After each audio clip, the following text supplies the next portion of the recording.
Nous sommes un pays qui a un réseau diplomatique considérable à travers le monde, le deuxième au monde après celui des États-Unis, et nous avons aussi un grand réseau de diplomates étrangers en France.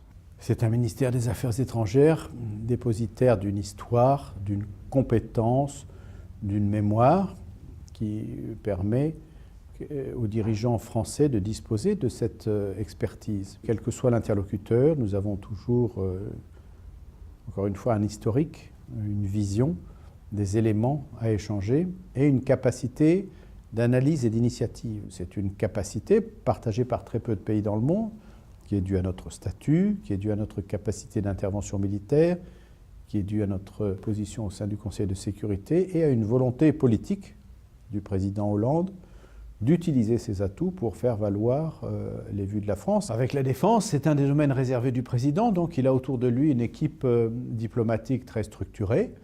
La diplomatie représente traditionnellement pour le président une part importante de son emploi du temps, et cette diplomatie, c'est lui qui la conçoit, c'est lui qui donne l'instruction pour sa mise en œuvre, et elle recoupe différents aspects, évidemment, qu'on peut résumer par nos intérêts, nos valeurs et nos alliances. Les retombées, c'est la position de la France, la position politique de la France, la capacité à faire valoir nos vues. Nos vues, c'est culturel, c'est économique, mais c'est aussi nos valeurs, ce sont les droits de l'homme. La France est souvent en position d'essayer de mettre autour de la table des gens qui n'ont pas vocation à se parler pour essayer de faire avancer les choses.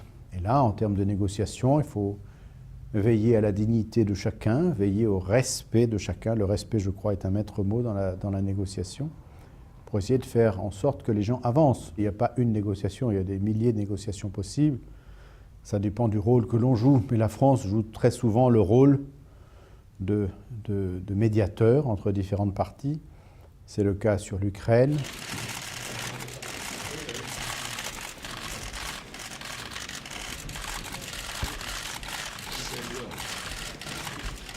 L'opportunité du 6 juin 2014, elle se présente au président parce que, à ce moment-là, nous avons, dans le même endroit, en Normandie, d'où le terme de processus de Normandie, à la fois le président Poutine, le président Porochenko, l'un ne reconnaît pas l'autre. Donc le président se dit, on ne peut pas ne pas saisir cette occasion, tout le monde est dans la même pièce, nous n'allons pas nous contenter d'un déjeuner protocolaire, nous allons essayer d'avancer sur la substance des choses, et il décide de convoquer, de proposer au président Poutine et au président Porochenko de se réunir pour se parler pour la première fois. Et il décide aussi de le faire avec la chancelière allemande pour donner plus de poids, plus de vigueur à cette initiative. Et ça donne le fameux processus de Normandie qui se poursuit depuis lors. D'avoir réussi à insérer pendant une demi-heure, au moment de l'apéritif, la première des réunions du groupe que l'on appelle maintenant le groupe Normandie et qui s'est réuni ici même pas plus tard qu'hier soir, et d'avoir réussi, sans que la plupart des participants s'en rendent compte, qui étaient en train de prendre l'apéritif en bas, mais que nous avons extrait les uns les autres, c'est un très très bon moment. Je suis vraiment content. Avec l'aide de Madame Merkel, le président français se pose en médiateur dans ce conflit. Le président et la chancelière ont discuté toute la nuit, littéralement toute la nuit, avec le président Poutine et le président Porochenko, pour essayer de mettre un terme à une phase extrêmement intense du conflit entre la Russie et l'Ukraine, et qui a conduit au bout de la nuit à un compromis, qui est le compromis dit de Minsk, qui essaye de tracer la voie vers la paix. Au total, des centaines, des milliers de vies humaines épargnées, parce que le président, la chancelière, ont décidé de s'impliquer dans la recherche d'un processus de paix.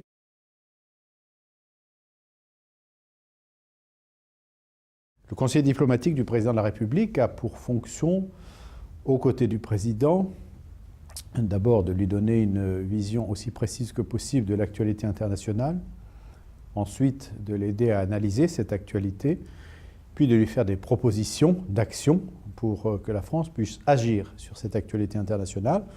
En général, on lui fait plusieurs propositions, puis il choisit celle qu'il retient et nous la mettons en œuvre avec, évidemment, le ministère des Affaires étrangères et l'ensemble du réseau diplomatique français. Éviter l'inadvertance, qu'on ne fasse rien par hasard, que le président soit au courant de tout ce qui se produit d'important, que rien ne soit fait parce qu'on n'a pas fait attention. Ça, c'est très important. Et ensuite, l'initiative, d'être toujours en mesure de lui proposer de prendre des décisions qui montrent la position de la France, qui montrent la direction dans laquelle la France veut aller et qui lui offrent évidemment les moyens de la mettre en œuvre.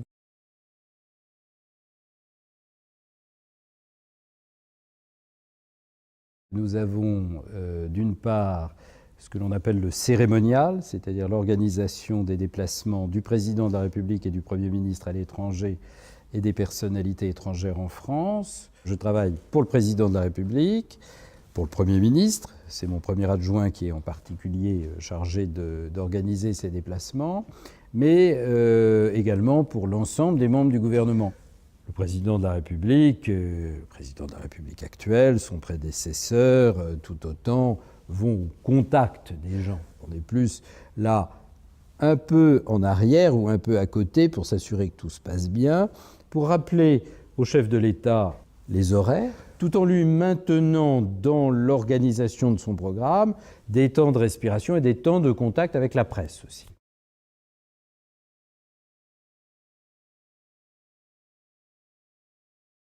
Nous avons sensiblement en France à peu près 750 chefs d'État et de gouvernement qui viennent chaque année. Chefs d'État et de gouvernement, 15 000 ministres. Il y a à peu près une soixantaine de visites officielles. Nous avons donc, je dirais, 5-6 visites d'État en France qui correspondent à 5-6 visites d'État que le président de la République fait à l'étranger. La visite d'État, c'est ce que nous connaissons de plus solennel. Nous organisons des visites d'État pour nos grands partenaires. C'est reconnaître l'importance politique du chef d'État et de gouvernement que de bien le traiter. Voilà. C'est pas seulement pour des intérêts, je dirais, matériels, pratiques, tourisme, mise en valeur économique. C'est aussi pour dire, voilà, nous vous considérons, nous qui sommes un grand pays, la France, que vous aussi, vous êtes un grand pays et nous vous traitons d'égal à égal.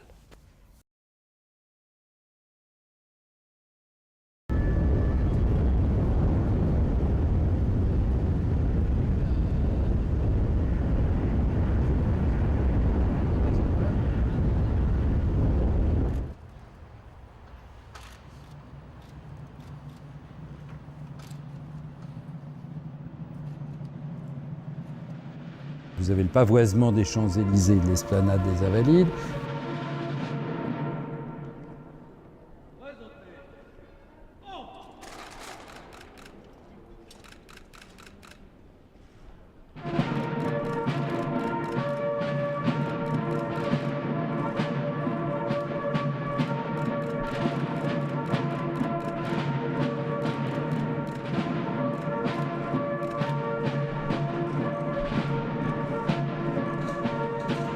Ensuite, en quittant les Invalides, le président de la République ou le chef d'État en général ou le souverain est accompagné, est escorté par la grande escorte à cheval de la garde républicaine jusqu'à son lieu de résidence. La grande escorte sert lors des fêtes nationales, 14 juillet, 8 mai, 11 novembre, mais elle sert également lors de ces célébrations à l'arrivée des chefs d'État étrangers. Nous l'avons amené à Versailles, pas seulement parce que c'est pour nous un symbole d'une époque importante de l'histoire de France, mais c'est aussi parce que Versailles est très connu chez les touristes chinois. Ça incite un certain nombre de Chinois à venir faire du tourisme en France et aller visiter Versailles, ce qui est toujours bon pour notre économie, parce que nous sommes la première, et quand nous ne sommes pas la première, nous sommes l'une des premières destinations touristiques au monde.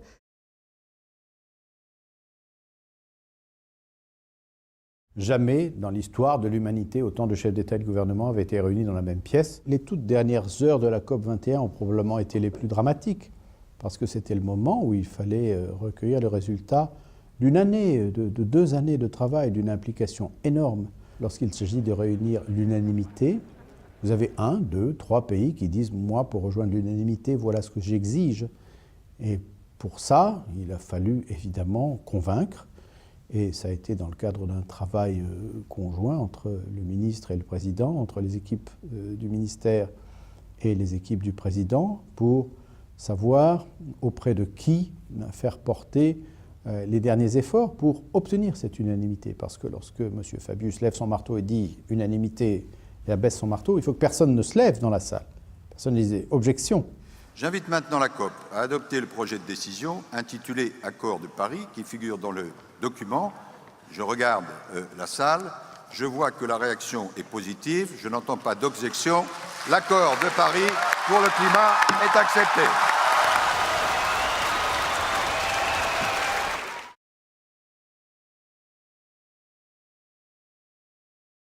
C'est une dimension fondamentale de notre politique étrangère, évidemment, qui est un pan entier des relations entre la France et son entourage. L'axe franco-allemand en est un déterminant, mais la relation franco-allemande, pour qu'elle soit bien comprise, doit être fondée sur une égalité. À aucun moment, l'un ne doit être en mesure d'imposer à l'autre son point de vue. Nous devons aboutir à des positions qui sont conçues en commun. Et c'est exactement le but que nous poursuivons. Lorsque la France et l'Allemagne sont en mesure de dialoguer pour définir une position commune et la mettre en œuvre en commun, c'est un moteur évidemment très important de l'Union européenne. Et aujourd'hui, le président et la chancelière ont acquis une grande expérience d'épreuves partagées, de nécessité d'agir en commun, d'inventer en commun. Le dernier dîner qui s'est tenu entre le président et la chancelière Merkel, c'était à Strasbourg, il y a quelques semaines d'ici. Et très honnêtement, le menu alsacien qui leur a été proposé, j'en suis convaincu, a contribué à l'atmosphère qui a permis de se rapprocher. En France, il y a la Tour Eiffel, qui est un symbole très fort de l'identité française. Mais vous avez aussi la gastronomie. Nous ne sommes pas le seul pays de gastronomie. Vous avez aussi l'Italie, vous avez aussi la Chine, vous en avez d'autres.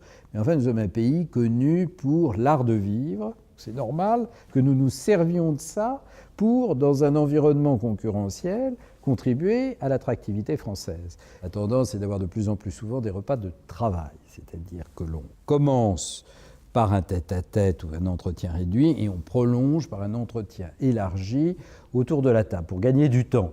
Mais le choix du menu, là, vraiment, traditionnellement, c'est le ministre ou le président de la République et son chef. Quand on organise un dîner d'État ou un dîner officiel, il faut surtout choisir les bonnes personnes, c'est-à-dire les personnes qui ont de bonnes raisons d'être présentes à ce dîner qui est un moment exceptionnel de la relation bilatérale. On cherche également à inviter les forces vives, comme on les appelle quelquefois, c'est-à-dire ceux qui sont en charge d'entreprises très actives dans le pays en question. Et ensuite, évidemment, on tourne autour de 250 personnes à peu près à un dîner d'État. C'est jamais le même plan de table. D'abord, ça dépend qui vient. Tout le monde n'est pas toujours invité et tout le monde n'est pas disponible. On fait généralement une table d'honneur, on choisit le plan, on le présente au président de la République qui a son mot à dire sur le plan de table en général et sur celui de la table d'honneur en particulier. On ne respecte pas strictement l'ordre protocolaire.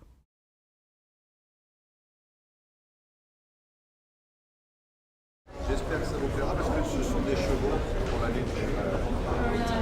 Les cadeaux ont changé ces dernières années parce que par souci d'économie, on a tendance à faire des cadeaux plus symboliques que coûteux. On s'est imposé d'ailleurs à nous-mêmes de ne pas accepter de cadeaux d'une valeur supérieure à 150 €. Maintenant, le cadeau du chef de l'État au chef de l'État, c'est un choix généralement un peu personnel. Il faut vraiment bien soigner le cadeau. Alors on fait appel évidemment, surtout en France, à l'artisanat français, au luxe français. Le Sèvres, c'est fragile, mais c'est beau.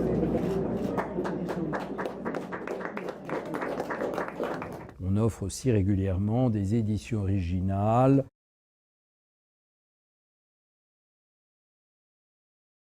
L'immense gravité de l'événement qui s'est produit dans notre pays et ensuite la nécessité de réagir au plan international. Pour cela, il fallait d'une part s'adresser aux États-Unis et à la Russie, parce que l'origine du problème se trouvant en Syrie, il fallait trouver les moyens d'agir sur la Syrie.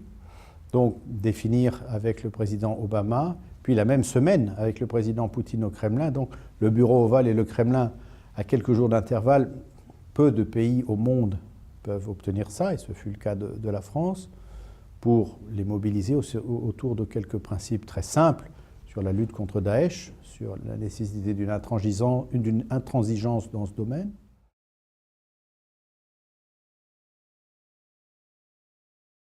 Le président décide d'intervenir dans l'urgence parce que la souveraineté d'un pays tout entier est en cause. En l'espèce, nous risquions d'avoir des organisations terroristes prendre le contrôle d'une capitale amie, Bamako. Et à l'appel du président du Mali de l'époque, le président a décidé d'intervenir dans un délai extrêmement rapide, avec des forces significatives mais qui restent mesurées, pour premièrement repousser l'attaque, deuxièmement poursuivre les assaillants et les priver de leur capacité d'agir, en même temps nous engageant un processus diplomatique qui doit conduire à la réconciliation des parties qui ont provoqué le conflit et qui doit conduire au retour, avec l'aide des Nations Unies, avec l'aide de l'Union européenne, avec l'aide de l'Union africaine en l'espèce, au retour au fonctionnement normal des institutions d'un pays. C'est ce qui s'est produit au Mali, avec des élections, c'est ce qui s'est produit également en République centrafricaine, avec des élections qui viennent de se dérouler, avec l'élection d'un pouvoir légitime et les bases créées du redépart d'un développement normal de ces deux pays.